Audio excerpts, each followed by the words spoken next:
Okay, so now let us solve some question from friction. Only there are three questions in the friction. Question number one is define friction. Okay, so it's a very simple definition. When two bodies are in contact, then the property by virtue of which a relative motion between the two objects or two bodies is opposed is called friction. So दो body in contact में हो और ये एक body अगर इसके slide होना चाहिए तो सेकंड बॉडी उसको अपोज करती है, तो ये जो रिलेटिव मोशन का अपोज होना है टू बॉडीज इन कांटेक्ट का, उसी को फ्रिक्शन बोलते हैं। ठीक है, अब फोर्स ऑफ फ्रिक्शन क्या होता है? So the force which opposes the relative motion of two bodies in contact is called force of friction. जो फोर्स दोनों बॉडीज के रिलेटिव मोशन को अपोज करेगा वो फोर्स ऑफ फ्रिक्शन होता है। And relative motion that you know very well, one body is at rest and another is moving. Now come to the question number 2.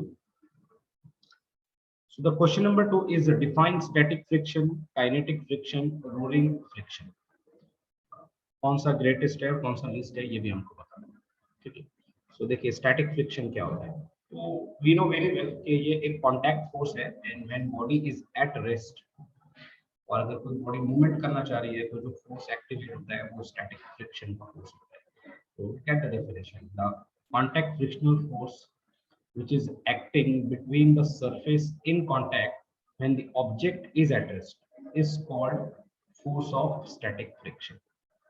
ठीक है, और इसकी एक equation in terms of coefficient of static friction भी हमने लिखी है कि जो स्टैटिक फ्रिक्शन का फोर्स है वो होता है म्यू एस इनटू एन, जहाँ पे एन होता है normal reaction of the body और एन को हम लिखते हैं एम इनटू जी।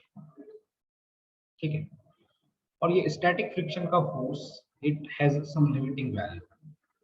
ठीक है, इसकी एक लिमिटिंग वैल्यू भी होती है और ये सबसे ग्रेटेस्ट होता है फ्रिक्शनल फोर्स के टर्म्स में। Now come to the kinetic friction. So जब बॉडी मोशन में है तब ये फोर्स एक्टिवेट होता है। ठीक है, तो it is also a contact force between the two surface in contact when one body is sliding over there, that means the body is in motion.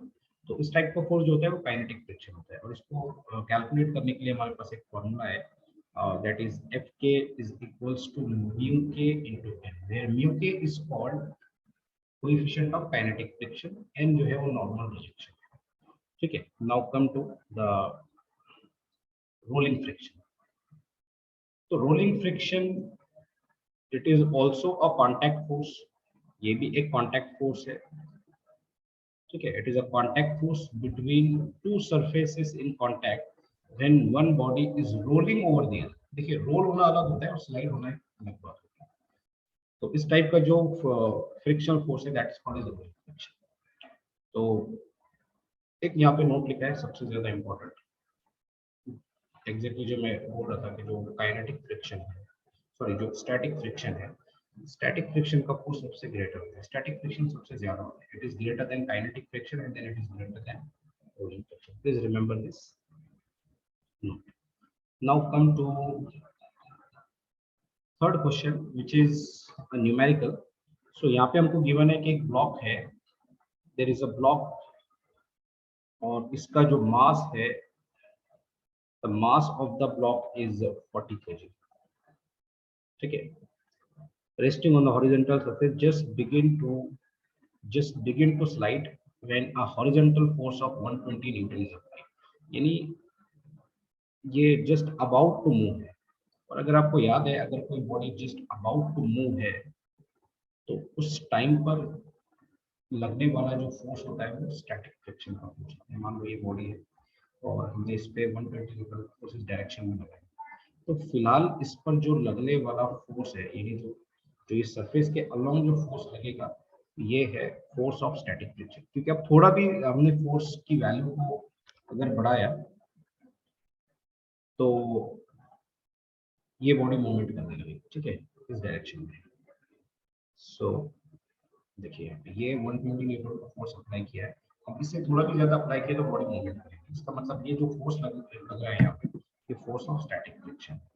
ठीक है, और ये कितना दिया हमको, सो ये फोर्स ऑफ स्टैटिक फ्रिक्शन, हाँ ये वन, हाँ ये इक्वल लगेगा, यानी जितना जितना एक्सेलरेटर लगाया उतना ही एक्टिवेट कर लो। कंसेप्ट आपको पता है कि ये जो है ये एक लिमिटिंग फोर्स होता है, इतनी वैल्यूज इंक्रीज करते ही जाता है, करते ही जाता है, करते ही जाता है। अब मैं बोलूँ अगर मैं इसको 121 न्यूटन कर दूँ तो फिर ये बॉडी मूवमेंट करना स्टार्ट कर देगी, और फिर क्या होगा, इस पे लगने वाला जो फोर्स रहेगा वो काइनेटिक फ्रिक्शन का फोर्स रहेगा। सो एफ एस यहाँ पे गिवन है 120 न्यूटन, और ये इसकी मैक्सिमम है फ्रिक्शनल फोर्स की। जब बॉडी रेस्ट पर होती है तब ये इसकी मैक्सिमम वैल्यू है। लेकिन एक बार जब बॉडी हमको बोला है कि अगर ये बॉडी मूव करना स्टार्ट कर दे तो जस्ट 80 न्यूटन का फोर्स काफी है इस बॉडी को मूवमेंट करने के लिए। तो इसका मतलब ड्यूरिंग द काइनेटिक फ्रिक्शन ये फोर्स एक्ट करेगा 80 न्यूटन। ठीक है, और जी 9.8 है, हमको पूछा determine the coefficient of static friction and kinetic friction. ये हमको पूछा है कोएफिशिएंट ऑफ स्टैटिक फ्रिक्शन कितना होगा और काइनेटिक फ्रिक्शन कितना होगा, ये हमको कैलकुलेट करना है। तो चलिए देखते हैं यहाँ पे। तो सिंपल है, हमारे पास फॉर्मूला ही है, जैसे कि स्टैटिक फ्रिक्शन का जो फोर्स होता है वो इतना होता है म्यू से एन। सो हमको coefficient of static friction calculate करना है, तो ये कितना हो जाएगा एफ एस अपॉन एन। अब एन क्या होता है, देखिए एन होता है मास ऑफ द बॉडी, यानी नॉर्मल रिएक्शन अगर यहाँ से मैं निकालूं तो नॉर्मल रिएक्शन इस बॉडी पे लगेगा ये अपवर्ड डायरेक्शन में, और ये किसको बैलेंस कर रहा है, एक्चुअल में ये बैलेंस कर रहा है mg, जो कि डाउनवर्ड डायरेक्शन में है। ठीक है, दैट यू नो वैल्यू, और यहाँ से यू कैन राइट कि n जो होगा वो mg के बराबर होता है। ठीक है, तो आप n is equal to mg calculate कीजिए और इस इक्वेशन 1 में रखिए और यू विल गेट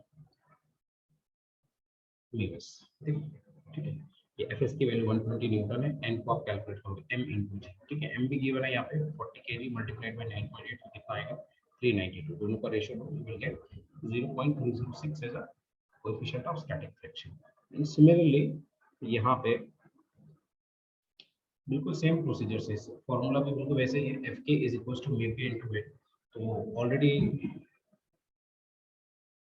एन तो है, एफ के कितना लगेगा बॉडी को मूवमेंट करने के लिए 80 न्यूटन तो काफी है। सो 80 अपॉन 392 इट इज 0.0, और ये आ गया coefficient of kinetic friction. So that's it, you have got both the answer. The coefficient of static and kinetic friction are 0. ये फाइनल आंसर है, इसको नोट कर लीजिए 0.306 and 0.04. Okay, so next chapter I will upload very soon. Thank you so much for watching this video.